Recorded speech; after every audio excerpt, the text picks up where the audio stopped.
Bonjour à tous et merci de nous rejoindre sur Futur TV pour cette nouvelle édition de la rédaction. Voici les titres de ce journal. L'adieu à Nelson Mandela, le premier président noir d'Afrique du Sud, s'est éteint paisiblement à son domicile de Johannesburg des suites d'une longue infection pulmonaire. Le héros de la lutte anti-apartheid avait 95 ans. Il sera inhumé le 15 décembre dans son village de Kounou. L'annonce de la mort de Madiba a provoqué une avalanche de réactions parmi les chefs d'État, mais pas seulement. C'est le monde entier qui rend hommage au père de la nation arc-en-ciel. Les drapeaux sont en berne dans de nombreux pays. Au Liban, le parquet financier ouvre une enquête suite aux inondations qui ont paralysé le pays mercredi.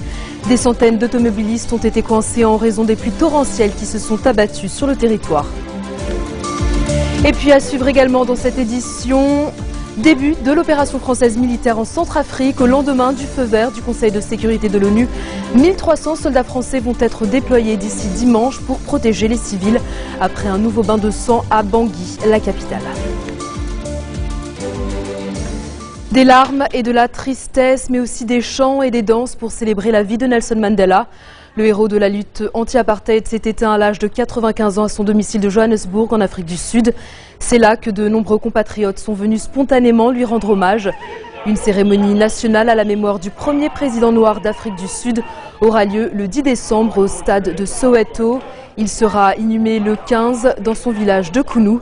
La dépouille de Madiba sera exposée à Union Buildings, le siège de la présidence à Pretoria, du 11 au 13 décembre.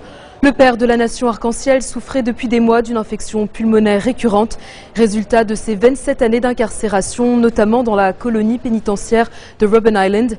Et même si beaucoup redoutaient l'annonce de sa mort depuis plusieurs mois, elle a été vécue comme un choc en Afrique du Sud et dans le reste du monde. Citoyens d'Afrique du Sud, notre bien-aimé Nelson Mandela, le fondateur de notre démocratie, s'est éteint. Il est mort dans la paix.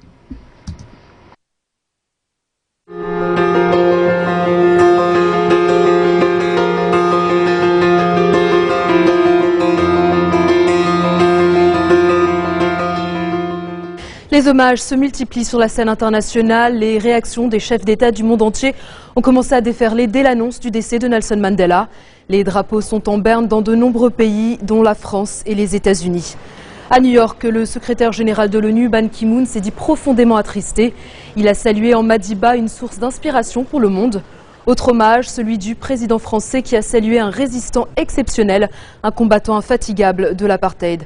Barack Obama s'est également rapidement exprimé depuis Washington. Il n'avait pas pu voir Nelson Mandela lors de son voyage en Afrique du Sud en juin dernier. L'ex-président sud-africain était alors hospitalisé dans un état critique. Il a accompli bien plus que ce qu'on peut attendre de n'importe quel homme. Il nous a quittés et nous avons perdu un homme dont l'influence était énorme. Un homme courageux et profondément bon. Il n'est plus parmi nous, il appartient à l'éternité. Avec sa dignité et sa volonté inflexible de sacrifier sa propre liberté et celle des autres, Madiba a transformé l'Afrique du Sud et nous a tous changés. Je suis une personne parmi les millions qui ont été inspirés par la vie de Mandela.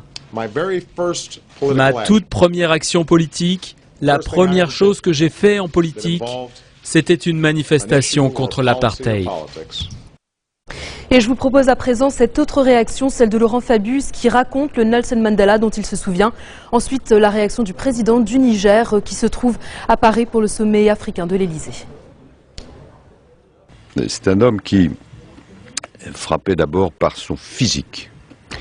C'était un mélange d'humanité et d'autorité. Et sa voix aussi. Et au fond, quand on réfléchit, il y a peu de personnages dans l'histoire dont la silhouette incarne une idée.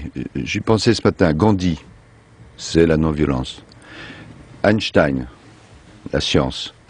De Gaulle, l'indépendance. Et il y aura Mandela, la lutte contre le racisme et la réconciliation nationale. Voilà, je voudrais dire combien je suis triste de la disparition du président Mandela. L'Afrique vient de perdre un grand homme. L'Afrique vient de perdre un géant. Que dit, ce n'est pas l'Afrique seulement qui a enregistré une perte immense, c'est le monde entier. Parce qu'il me semble que le président Mandela peut être considéré comme étant le plus grand homme politique du XXe siècle. Il a été persécuté pendant des années. Libéré, il a pardonné. Il a pardonné et s'est attelé à réconcilier deux camps a priori antagoniques, difficiles à concilier, et il y est arrivé. Il a réconcilié cette nation arc-en-ciel que constitue l'Afrique du Sud. Le président Mandela est un exemple qui doit nous inspirer tous. Sa vision du monde et de l'humanité a fait de Nelson Mandela le dirigeant le plus populaire du XXe siècle, de ses premières batailles contre l'apartheid à son arrivée à la tête de l'Afrique du Sud. Portrait d'une icône. Le jeune Nelson Mandela à devenir chef de tribu comme son père. Mais le jeune homme opte pour des études de droit et un engagement politique au sein du Congrès national africain, l'ANC, auquel il adhère en 1944. 4 ans plus tard, l'apartheid est introduit. Mandela et l'ANC résistent. Arrêté et jugé pour trahison en 1956, il est acquitté en 1961. Entre-temps, il épouse au second mariage une camarade militante, Winnie. Après le massacre de Sharpeville en 1960, où la police sud-africaine tue 69 manifestants, Mandela abandonne la stratégie non violente de l'ANC et fonde une branche militaire, Umkhonto we Sizwe. En 1962, alors numéro 2 de l'ANC, il est arrêté avec toute la direction. Après un procès fleuve, il est condamné en 1964 à la prison à vie et incarcéré à Robben Island. Il devient le prisonnier 46 664. Il ne recouvrera la liberté que 27 ans plus tard. À la fin des années 80, les manifestations se multiplient, réprimées dans le sang. Le pays sombre peu à peu dans le chaos, ce qui pousse le gouvernement à conduire des négociations secrètes avec Mandela. En 1990, l'ANC est reconnue comme organisation légale et le 11 février, Mandela est enfin libre. Il est à la tête de l'ANC en 1991, il négocie avec le président Frédéric de Klerk pour la fin de l'apartheid. Ils recevront ensemble le prix Nobel pour la paix en 1993.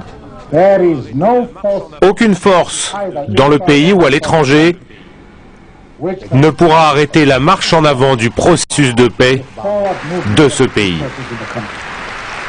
Avril 1994, l'ANC remporte les élections législatives. Nelson Mandela devient président. Pour la première fois dans l'histoire du pays, les Noirs sud-africains ont pu voter. L'apartheid est définitivement aboli. Je suis là devant vous, plein de fierté et de joie. Fierté face à des gens simples et humbles. Vous avez montré une détermination si calme, si patiente, à reconquérir ce pays comme le vôtre. De joie, parce que nous pouvons proclamer sur tous les toits, libre, enfin. Mandela quitte la scène politique en 1999, mais continue son combat pour la paix et la justice. Il s'oppose à l'invasion de l'Irak en 2003, s'engage contre la pauvreté en Afrique et contre le sida. Ces 3 dernières années, Nelson Mandela a été hospitalisé à plusieurs reprises pour des problèmes pulmonaires. Son état s'est aggravé au mois de juin dernier. Il a été transféré dans une clinique de Pretoria où il est resté 3 mois. Les Sud-Africains se sont alors préparés à lui dire adieu.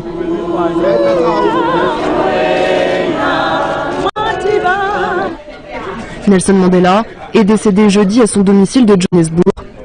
Il avait 95 ans. Dans un instant, nous ferons le point sur les pourparlers de paix au Proche-Orient.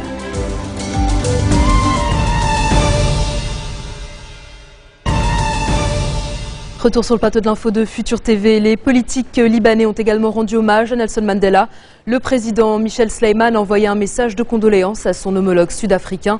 L'ancien Premier ministre Saad Hariri a quant à lui estimé qu'avec la disparition de Madiba, c'est un homme exceptionnel qui disparaît, un véritable symbole de la lutte pour la justice, la liberté et contre la discrimination raciale. À 6 mois de l'élection d'un nouveau président libanais, les prises de position se succèdent. Samir Jarjah a ainsi indiqué que le patriarche maronite ne soutient pas un candidat en particulier au poste de président de la République, mais espère que ce sera un chef d'État fort.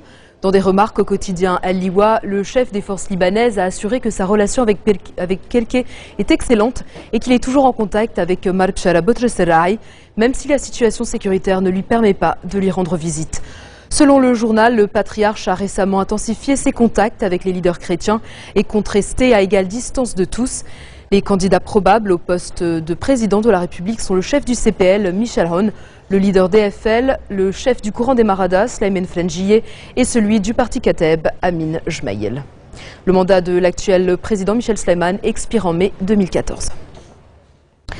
Alors que le soleil est partiellement revenu sur le territoire libanais ce vendredi, le parquet financier ouvre une enquête sur le dossier de l'inondation du campus de l'université libanaise à Hadad et du tunnel qui mène à l'aéroport international de Beyrouth. Des centaines d'automobilistes ont été coincés mercredi en raison des pluies torrentielles qui ont inondé ce tunnel.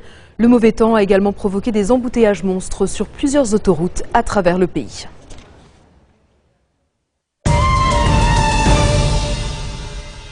Israéliens et Palestiniens n'ont jamais été aussi proches de la paix depuis des années. Une déclaration pleine d'optimisme signée John Kerry au terme d'une énième mission de paix au Proche-Orient. Le secrétaire d'État américain a appelé les deux camps à suivre l'exemple de Nelson Mandela. Il a également indiqué que le président Abbas et le Premier ministre Netanyahou restent plus déterminés que jamais à continuer sur cette voie de la paix et à explorer toutes les possibilités. Les deux parties ont le même objectif en vue, à savoir 2 nations pour 2 peuples vivant côte à côte. L'opération militaire française en Centrafrique a commencé ce vendredi avec des patrouilles à Bangui, la capitale. Une opération de 6 mois qui débute quelques heures seulement après le feu vert de l'ONU. Dans la foulée, le président François Hollande a réuni un conseil de défense avant d'annoncer la mise en place d'une opération rapide et immédiate pour protéger la population. En effet, la capitale centrafricaine a de nouveau été le théâtre d'affrontements meurtriers ces derniers jours. Ils opposent les ex-rebelles musulmans de la Seleka au pouvoir depuis le coup d'État en mars, aux milices chrétiennes d'autodéfense dites anti-Balaka. Bilan, 105 morts au moins, 600 soldats français sont déjà stationnés à Bangui. Le contingent comptera 1300 hommes d'ici dimanche. Sa mission consiste à sécuriser l'aéroport et les axes de transit des convois humanitaires. Ils vont par ailleurs prêter main forte aux 3000 soldats africains de la MISCA, la force panafricaine. C'est la fin de ce journal. Tout de suite, le rappel des titres qui ont marqué l'actualité de cette journée.